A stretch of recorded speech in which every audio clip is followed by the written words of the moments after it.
بسم اللہ الرحمن الرحیم. ہارون رشید عرض کر رہا ہوں. السلام علیکم ورحمۃ اللہ وبرکاتہ. عمران خان کے فرزند پاکستان کیوں نہیں آئے؟ میں بھی ان کے صاحبزادے کا بیان آپ کو پڑھ کر سناتا ہوں. انٹرویو ہے، سناتا ہوں. سرکاری اخبار نویس یہ کہتے ہیں کہ خان صاحب نے منع کر دیا. یہ تو ایک مضحکہ خیز بات ہے. ان کی ملاقات ہی نہیں ہوئی، ان کی بہنوں سے بہت دن ہوئے، اور وکلاء سے بھی غالباً ملاقات نہیں ہوئی، اور یہ پیغام تو وہ اپنی بہنوں کو ہی دے سکتے تھے، اور ٹیلی فون پہ ان کی بات کرائی نہیں جاتی. اور انہوں نے منع کرنا ہوتا تو پہلے منع کر دیتے. اب منع کرنے کی کیا وجہ ہے؟ سرکاری اخبار میں تو ظاہر ہے جو کچھ انہیں کہا جاتا ہے وہی کہتے ہیں، یا نہیں بھی کہا جاتا تو بدگمانی پھیلانا ان کا کام ہے. جن لوگوں کی امیدیں حکومت سے وابستہ ہوں، تمام امیدیں، اور جو ہمیشہ سائے میں زندگی بسر کرنا چاہتے ہوں، تو ظاہر ہے وہ کچھ بھی کہہ سکتے ہیں. یہ بات قابل فہم نہیں ہے. یہ بھی کہا گیا کہ علیمہ خان نے روک دیا. علیمہ خان کیوں روک دے گی؟ کہا گیا کہ ان کے خاندان نے روک دیا. علیمہ خان اور ان کی بہنوں نے، ظاہر ہے وہ کیوں روک دیں گی؟ دیکھیے، ان کے تعلقات جمائمہ سے ہمیشہ خوشگوار رہے ہیں، اور میں تو ان کے گھر آتا جاتا رہا ہوں. کوئی بات مجھ سے اس طرح کی چھپائی نہیں جاتی تھی. خان صاحب کا مزاج نہیں ہے کہ کسی سے تعلق ہو اور اس سے اس طرح کی بات چھپائیں. کوئی بہت معمولی سی بات ہوئی ہو جو خاندانوں میں ہوتی ہے تو، لیکن جنرلی تو ان کے تعلقات بہت خوشگوار تھے. کبھی انہوں نے جمائمہ کے خلاف بات نہیں کی، اور جمائمہ نے کبھی ان کے خلاف بات نہیں کی، بلکہ جمائمہ نے تو یہ کہا کہ میرا بڑا خیر مقدم کیا گیا، گھر میں میرا بڑا خیال رکھا گیا. وہ گھر میں بہت دن رہے، پھر وہ اسلام آباد منتقل ہوئے. ظاہر ہے وہ خان صاحب کی سیاست کا بھی تقاضا تھا، اور بھی مسائل ہوں گے، اور ظاہر ہے کہ ہو سکے تو میاں بیوی کو الگ ہی رہنے چاہیے. اور پھر یہ ہے کہ انہوں نے ہمیشہ علیمہ خان ان کے بھائیوں کی، یعنی عمران خان کی مدد کی. جب وہ بینک کا مسئلہ تھا، کاغذات کا، وہ بینک تو بند ہو چکا تھا جہاں تک مجھے یاد پڑتا ہے. یہ اس کی آپریشنز معطل ہو چکے تھے. وہ بنی گالہ کی ملکیت کے سلسلے میں اتنا سیریس کوئی مسئلہ تھا، اب طلاق ہو چکی تھی، علیحدگی ہو چکی تھی، اس کی ذمہ داری تو نہیں تھی. اتنی بھاگ دوڑ اس نے کی اور کوشش کر کے وہ کاغذات ان کو بھجوائے. انہیں کیا شکایت ہو سکتی ہے؟ اور بظاہر جو وجہ ہو سکتی ہے وہ یہ ہے کہ یہ امریکی اور برطانوی حکومت نے انہیں کوئی ضمانت مہیا نہیں کی صاحبزادوں کو. اس بات پہ بھی میں بات کرتا ہوں. دیکھیے، سب سے زیادہ برطانوی سفارت خانہ متحرک تھا عمران خان کی علیحدگی میں. سب سے زیادہ وہی بات کرتے رہے. امریکی سفارت خانہ بھی ملوث تھا، امریکی حکومت بھی ملوث تھی. یہ ممکن ہے کہ جمائمہ خان نے روک دیا ہو، یہ پاسبلٹی ہو سکتی ہے. اس لیے کہ مائیں اپنے بچوں کے معاملے میں حساس ہوتی ہے. اس کی دولت وہی ہے، اس کا تو سب کچھ وہی ہے، اور بچے جو ہیں وہ ظاہر ہے تجربہ کار بھی کوئی زیادہ نہیں ہے. فرض کیجئے انہیں گرفتار کر لیا جاتا ہے تو مفروضہ ہی آسان تو نہیں تھا گرفتار کرنا. تو ظاہر ہے عمران خان کو اور ان کو، جمائمہ خان کو شدید ذہنی اذیت پہنچتی، اور مائیں جو ہیں وہ زیادہ حساس ہوتی ہیں. وہ خاتون جو ان پہ تو بیت چکی ہے، وہ بازار میں بکنے والی ٹائلیں لے کے جا رہی تھی اور اس پہ مقدمہ کر دیا گیا کہ نادر ٹائلیں لے کے جا رہی ہیں. وہ ٹائلیں لگی ہوئی ہیں خان صاحب کے گھر پہ، وہ کوئی بھی جا کے دیکھ سکتا ہے، وہ عام بازار میں ملتی ہیں. اور ان کے دفتر عمران خان کے جو ہیں وہ بند کر دیے جاتے تھے، لوگوں کو پکڑ لیا جاتا تھا بالکل شروع میں. یہ شریف خاندان کا وتیرہ ہے. تو کریکٹر اسیسینیشن بھی کرتے ہیں اور کوئی کسر نہیں چھوڑی. اب وہ میں واقعات کی تفصیل میں جاؤں گا، بالکل شروع کی بات ہے. نظامی صاحب کو، مرحوم کو اس میں ملوث کیا، اور لوگوں کو. میں ان لوگوں کے نام بھی جانتا ہوں، ان میں سے ایک اس دنیا میں نہیں ہے، ایک ملک سے باہر جا چکے ہیں، اور وہ بڑا انہیں اپنے کارنامے پر فخر تھا اس پر. اب جہاں تک اس کا تعلق ہے تو ڈونلڈ ٹرمپ کا، وہ ایک نیم پاگل سا آدمی ہے. اس کی ذہنیت پراپرٹی ڈیلروں والی ہے بھی پراپرٹی ڈیلر.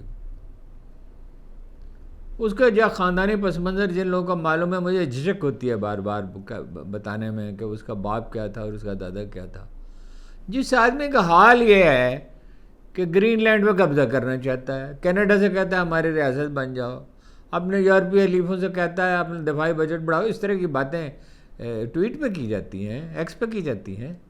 اس طرح کی باتیں جو حکومتوں کے درمیان ہوتی ہیں خاموشی کے ساتھ، اور جو ذمہ دار ٹھہراتا ہے امریکہ کے مالی حالات کی خرابی کا دوست ممالک کو اور ان ملکوں کو جنہیں امریکہ مدد دیتا رہا. وہ بھائی کبھی کسی ملک کے حالات اس وجہ سے بھی خراب ہوئے ہیں؟ کوئی ان کو پریشرائز کر سکتا تھا؟ امریکہ ایک سپر پاور تھا اور مدتوں تنہا سپر پاور رہا. سوویت یونین تو ٹوٹ گیا تھا اور چین ابھی اس قابل نہیں ہوا تھا. سادہ سی بات ہے کہ جب آپ اخراجات زیادہ کرتے ہیں اور آمدن کم ہوتی ہے اور قرض لیتے چلے جاتے ہیں تو ظاہرہ بوجھ بڑھ جائے گا. اب تو جیفری سیچ اور اسکاٹ ریٹر سمیت بہت سے لوگ یہ پیشین گوئی کر رہے ہیں، بہت سارے، ایک درجنوں. اور نیو یارک ٹائمز نے بھی لکھا کل کہ چیلنج کر دیا امریکی قیادت کو چین نے. اور ظاہر ہے چینیوں کے 44% بچت ہے. میں کئی دفعہ آپ کو بتا چکا ہوں. امریکی کو ہفتے بھر کے بعد فارغ ہو جاتے ہیں بلینئرز کے سوا اور بہت امیر لوگوں کے سوا،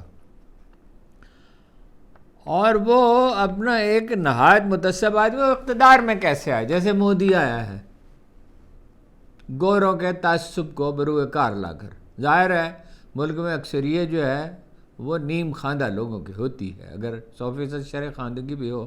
اگر آپ کبھی امریکہ گئے ہیں تو آپ نے ان امریکیوں کو دیکھا ہوگا جن کو اپنے کھانے پینے کے سوا دنیا کی کسی چیز سے دلچسپی، سیاست کا پتہ ہی نہیں ہوتا. اس کو ایکسپلائٹ کر کے وہ آیا ہے اور ایک پرلے درجے کا غیر ذمہ دار آدمی ہے. اس سے یعنی یوکرین کے صدر سے اس نے کیا کیا؟ یہ کوئی ایشو ہے کہ بھئی آپ نے کیسا لباس پہن رکھا ہے؟ اور بدتمیزی کی اور کیمروں کے سامنے کی. بھئی وہ ہر کہیں وہی لباس پہنتا ہے تو اس میں ایسی کیا بات ہے؟ یا تو وہ کہیں اور جگہوں پہ جاتا ہو تو اچھا لباس پہنتا ہو، یعنی اہتمام کرتا ہو لباس کا. اچھا وہ کینیا کے سربراہ سے اس نے کہا کہ آپ کو انگریزی کہاں سے آ گئی؟ عجیب بات ہے بھائی، ان کی زبان ہی انگریزی ہے. اور دنیا میں کوئی بھی آدمی انگریز، دنیا میں ظاہر ہے ہر عہد کی ایک زبان ہوتی ہے. کبھی یونانی تھی، کبھی انگریزی تھی، کبھی رومن تھی، کبھی عربی تھی، کبھی فارسی تھی دنیا کی زبان. آج کی دنیا کی زبان انگریزی ہے. کوئی بھی آدمی انگریزی سیکھو. انگریزی سیکھنا ایسا کام کون سا ہے؟ بہت عام لوگ سیکھتے ہو. زبانیں سیکھنا کوئی اتنا بڑا اہم کام تو نہیں ہے. اگر کسی آدمی کو دلچسپی ہو، ڈاکٹر حمید اللہ کوئی 15-16 زبانیں جانتے تھے اور وہ آخر میں تھائی زبان جہاں تک مجھے یاد پڑتا ہے سیکھ رہے تھے. تو زبانیں سیکھنا ایسے جس آدمی کی ذہنی سطح یہ ہو اور جسے حکومت پاکستان نے ہر ممکن پیشکش کر دی ہو، ہر وہ چیز جو پیش کر، حتیٰ کہ نوبل پرائز کے لیے اس نیم پاگل آدمی کا نام تجویز کر دیا جس کو خود امریکی میڈیا جو ہے کمپلسو لائر کہتا ہے. تو وہ ظاہر ہے کیوں وہ مخالفت تو عمران خان کی نہیں کریں گے. 1979 کے ایرانی انقلاب کے بعد، فیبرری 1979 کے بعد یہ پالیسی ہے کہ پاپولر لیڈروں کی مذمت نہ کی جائے. تو باقی وہ چکمہ دینا تو اس کے لیے کوئی بات نہیں، اس نے پاکستانیوں کو چکمہ دیا. اب وہ اس کو کہ بھائی میں اس کی کوشش کروں گا. اب وہ اسی کارڈ کو استعمال کر رہا ہے پاکستان سے حمایت حاصل کرنے کے لیے.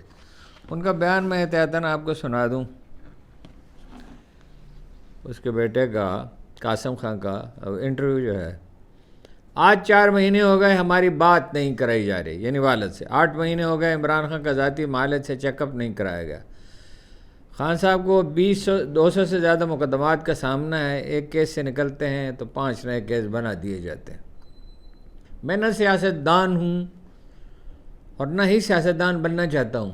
یہ وہ ایک ہم کہہ رہا تھا، یعنی یہ جو رکھتے ہیں ٹاؤٹ اپنے حکومت والے، یہ ان کو سکھاتے پڑھاتے بھی نہیں ہیں. کہتے وہ پاکستان کا وزیر اعظم بننا چاہتے ہیں اور دونوں وزیر اعظم بننا چاہتے ہیں دونوں بھائی وزیر اعظم، اور اسرائیل کے بھی بننا چاہتے ہیں.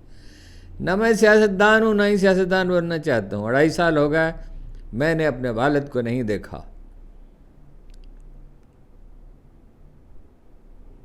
میں اب انہیں دیکھنا چاہتا ہوں. ان پر قاتلانہ حملہ ہو چکا ہے, اس کے بعد سے انہیں جیل میں ڈالا ہوا ہے. اس لیے مجھے نہیں پتا کہ کیا کہنا ہے کیا نہیں. میں صرف راستہ دیکھ رہا ہوں. I'm trying to find the path, یعنی کیا حکمت عملی اختیار کی جائے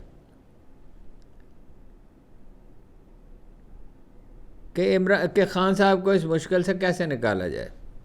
میں ذاتی حیثیت میں صرف یہ چاہتا ہوں کہ میرے والد جیل سے باہر آ جائیں. ظاہر ہے اپنے لیے اور اپنی فیملی کے لیے میں انہیں دوبارہ دیکھنا چاہتا ہوں. 2 سال سے زیادہ ہو چکے جب میں نے انہیں آخری بار دیکھا تھا, جب ان پر قاتلانہ حملہ ہوا تھا. وہ اتفاق سے میں موجود تھا جب یہ دونوں صاحبزادے ان کے آئے.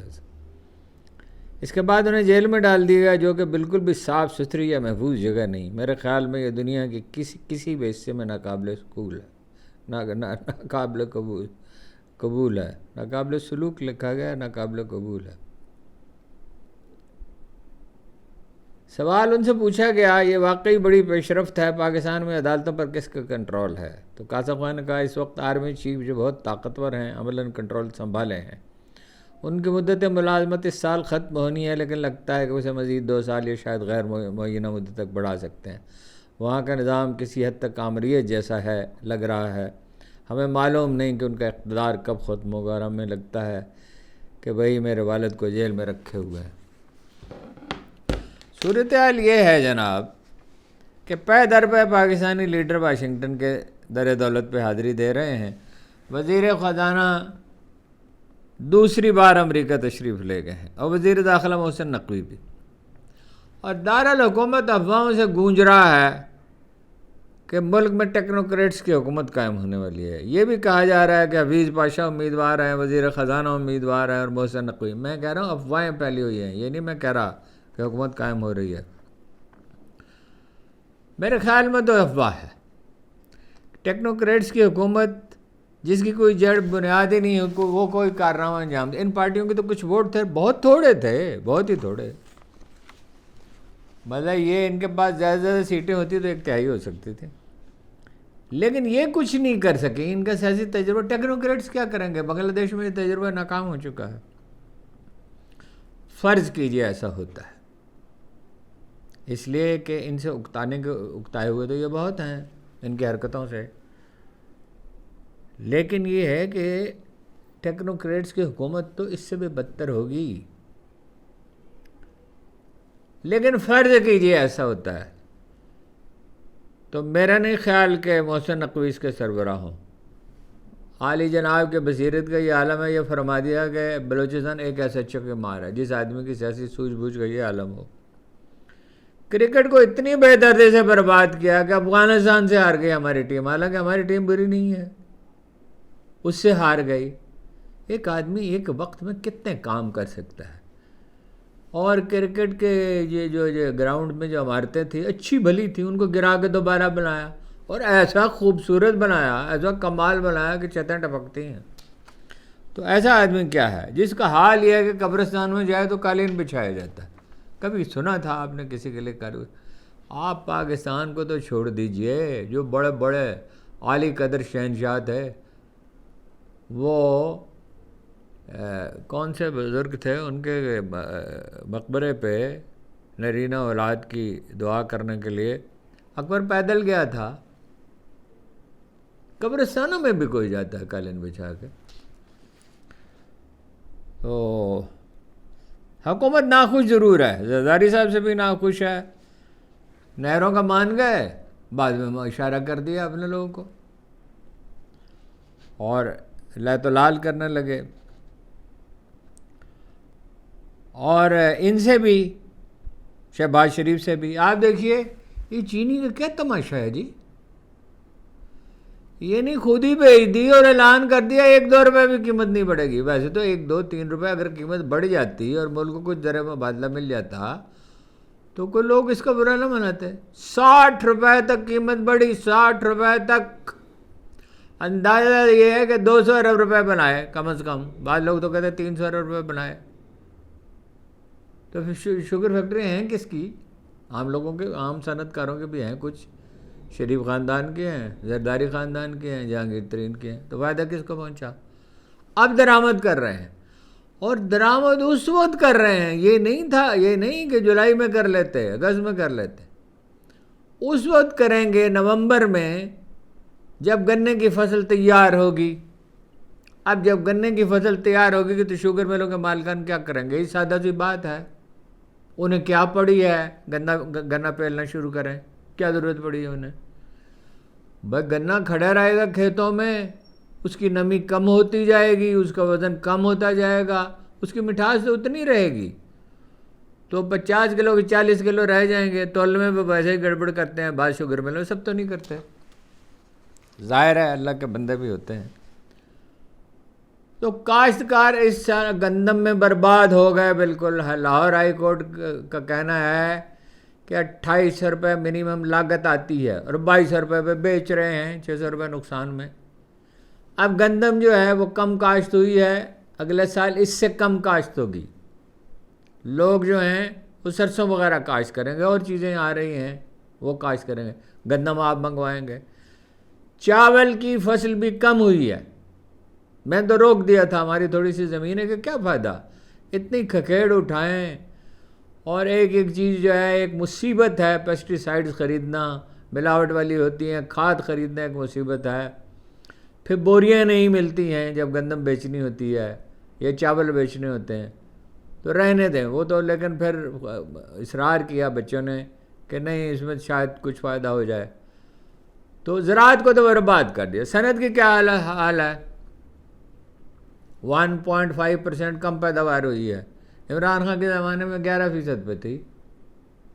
ٹیکسٹائل کا تو ایسا تھا کہ ورکر نہیں مل رہے تھے۔ اور یہ کوکنگ آئل کا کیا کیا؟ پیٹرول کا کیا کیا؟ عمران خان کے زمانے میں قیمتیں $120 پہ تھی تو 150 روپے بیچ رہے تھے وہ، اب 280 روپے پہ ہے، $69 اس کی پرائس ہے۔ اور کوکنگ آئل کا کیا؟ اس کی پرائسز گر گئی ہیں، وہ کافی گری ہیں، اور یہاں 4-5% بڑھ گئی۔ یہ حکومت ہے کوئی؟ ان لوگوں کو اپنے ذاتی مقدمات وہ کرنے، اور منصوبے کیسے؟ ایک اورنج ٹرین چل رہی ہے جو لگ بھگ 12 ارب روپے جہاں تک مجھے معلوم ہے اس کا خسارہ ہے، قرض الگ ادا کرنا، ایک اور چلائیں گے، ایک ٹرام منگوائی گئی ہے۔ تماشا ہے، شعبدہ وجہ مداری ہیں یہ، سیاستدان ہیں، تنگ آنا تو ان سے فطری ہے، لیکن ٹیکنوکریٹس کی حکومت تو آسانی سے قائم نہیں ہو سکتی، اور وہ کرے گی کیا؟ ترجیحات کا یہ عالم ہے کہ ایوان صدر اور ایوان وزیروں کے اخراجات بڑھا دیے گئے، اور یہ پختونخوا میں بھی بڑھا دیے گئے۔ تو کیا ہے مطلب؟ تھوڑی سی بچت کرنے کے لیے تیار نہیں ہے۔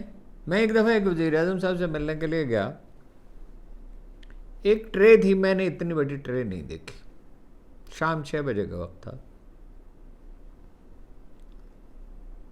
اور اس میں کوئی درجن بھر چیزیں تھیں کھانے پینے کی، ہر طرح کی تازہ تیار کی۔ میں نے ان سے کہا کہ ایک دودھ کی پیالی یہاں رکھ دیں اور کافی یہاں رکھ دیں، میں تھوڑی سی کافی ڈال کے اس میں پیوں گا، اور باقی کسی چیز کی ضرورت نہیں ہے۔ اور قاعدہ یہ ہے کہ پوچھ لیا جاتا ہے آدمی سے، پوچھنے کی ضرورت نہیں۔ اس نے وہ جو خاتون اداکارہ آئی تھیں اقوام متحدہ کے نمائندے کی حیثیت سے، اس نے لکھا ہے جا کر کہ اتنے کھانے ہوتے تھے میز پہ، اور مجھے اتنی گھن آتی تھی اس بات سے، اور وزیر اعظم صاحب نے اپنے خاندان سے ملاقات پہ اصرار کیا، اور ہر کہیں لوگ تصویریں کھنچوا رہے تھے، بڑے کھانے پینے کا بندوبست ہو رہا تھا، اور لوگ بھوک سے مر رہے تھے۔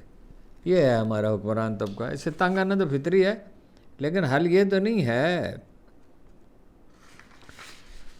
حل ایک ہی ہے۔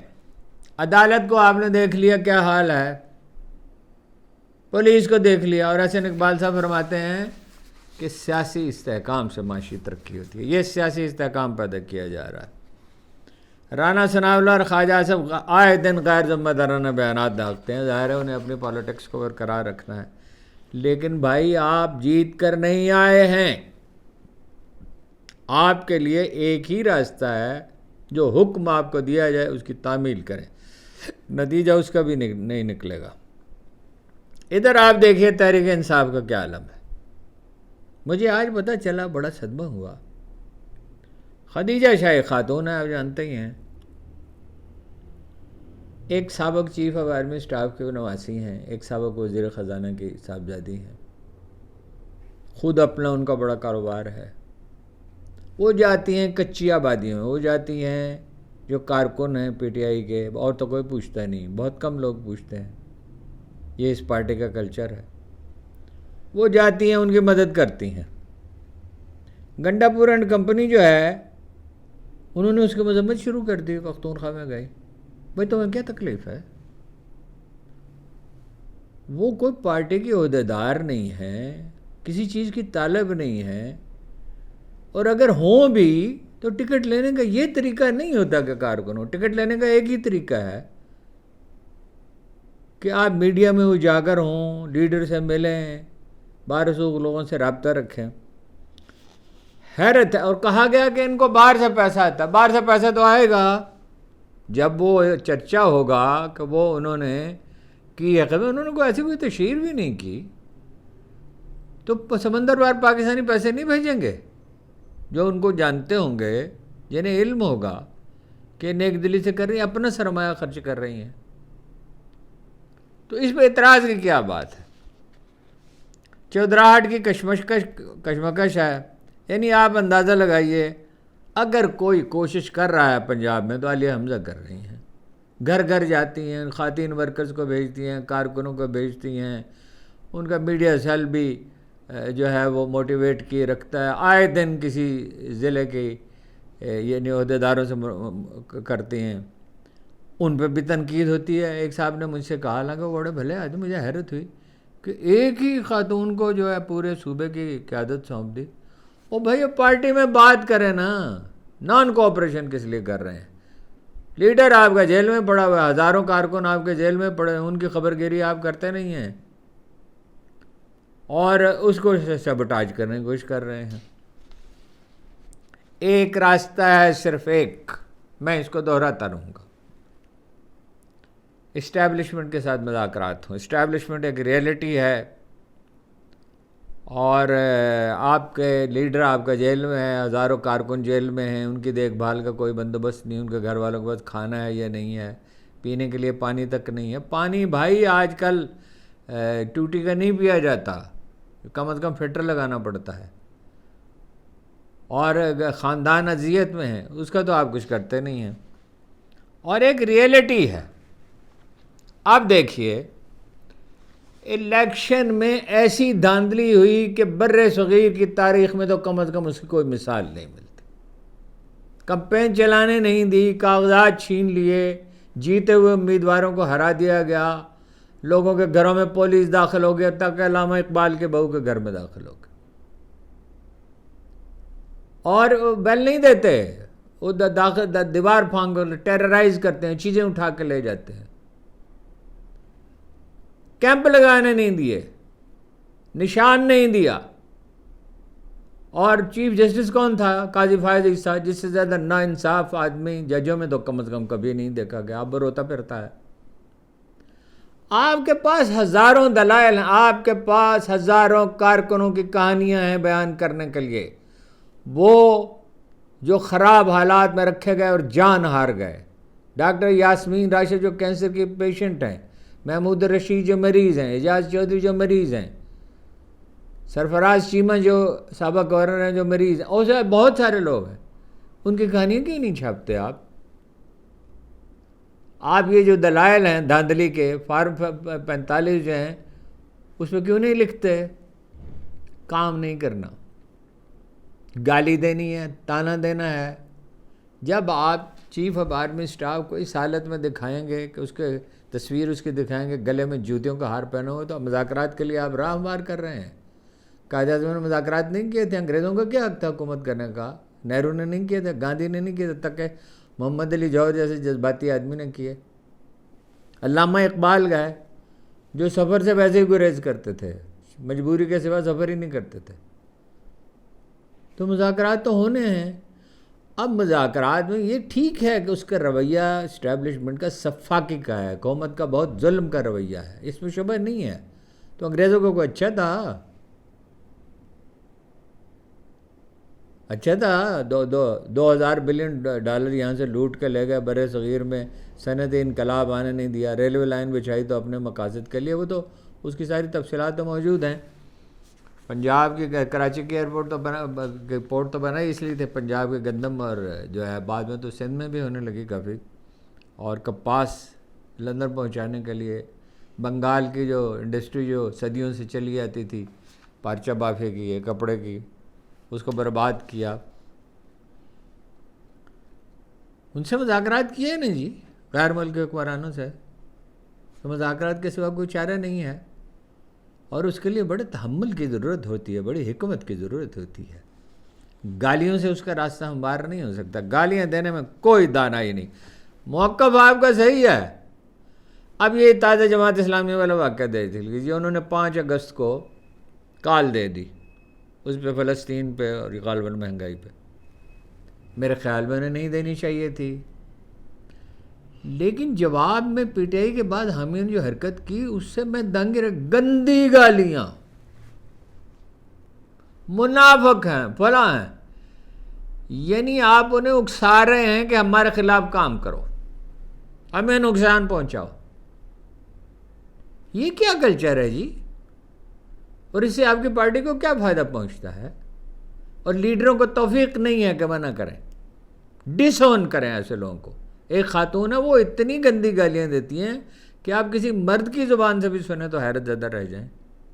وہ نون لیگ والے اگر کرتے ہیں تو کرنے دیں، ان کا تو ٹریک ریکارڈ ہے، وہ کرتے چلے آئے ہیں، محترمہ بے نظیر اور ان کی والدہ محترمہ اور وغیرہ وغیرہ، اور غدار قرار دینا اور وغیرہ، ان کا تو پیشہ ہے۔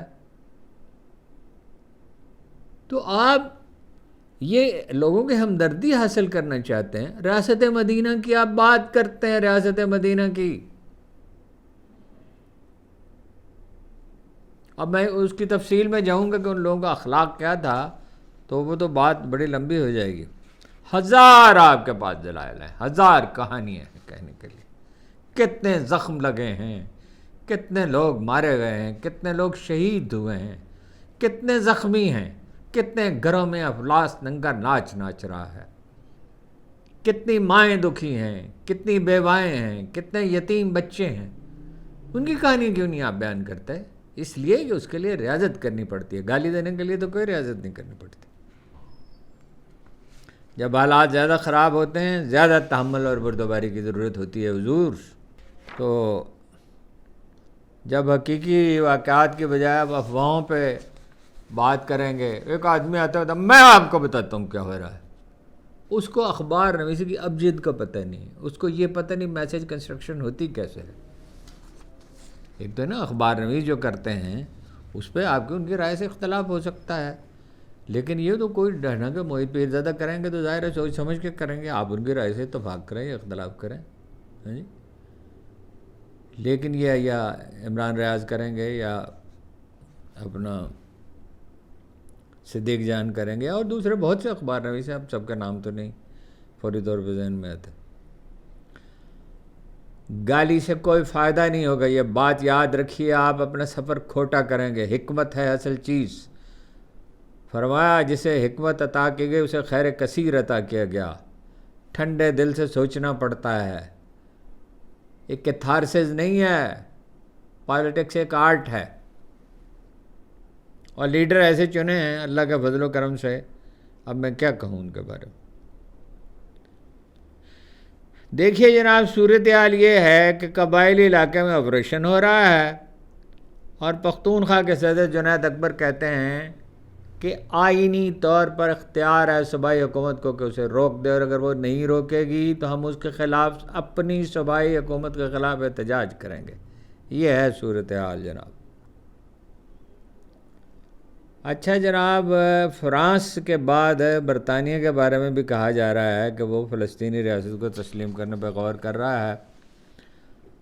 مغرب کی 60% آبادی خلاف ہے، کینیڈا بھی کر رہا ہے، ان کے وزیر اعظم نے کہا ہے، کوئی اجلاس بلانے والے ہیں کابینہ کا۔ میری رائے یہ ہے، جو میں نے ماہرین سے پوچھا ہے، کہ برطانیہ تو نہیں کرے گا، حالانکہ دباؤ بہت ہے، جب تک امریکی اشیر بات نہ ہو۔ ایک گیلپ کا سروے آیا ہے جناب کہ ملک چھوڑنا چاہتے ہیں 18 سے 30 سال کی عمر کے 50% سے زیادہ انڈر گریجویٹ، مگر پاکستانی پاسپورٹ پہ ویزا کہاں لگتا ہے؟ مگر گیلپ ایک سروے کبھی نہیں کرے گا کون سی پارٹی پاپولر ہے۔ شوگر مافیا کا میں آپ سے عرض کر ہی چکا، چھوٹی چھوٹی کچھ اور خبریں بھی ہیں، میں آپ چھوٹی ہیں، کوئی خبر چھوٹی تو نہیں ہوتی، ویسے اہم ہی ہوتی ہیں۔ بھارت نے جناب 28 اور 29 جولائی کو میزائل کے نئے تجربات کیے ہیں اڑیسہ کے ساحل سے، ڈاکٹر اے جے پی عبدالکلام جزیرے پر، ایک جزیرہ ہے جس کا نام یہ رکھا گیا ہے۔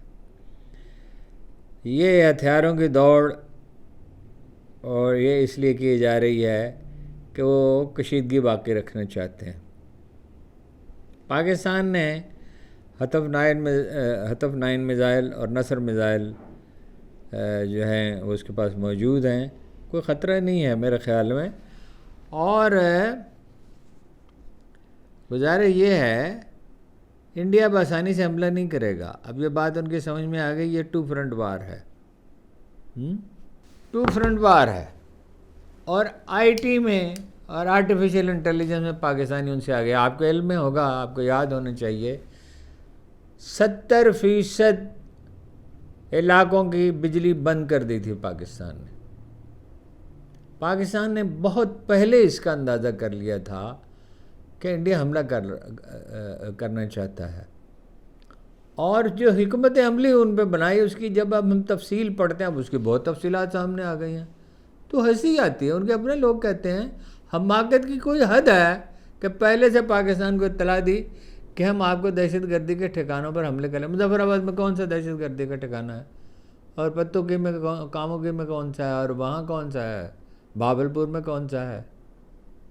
جب آپ نے یہ اطلاع دے دی اور ساتھ یہ کہا فوجی ٹھکانوں پر حملے نہیں کریں گے، تو پاکستانی کیا احمق ہیں؟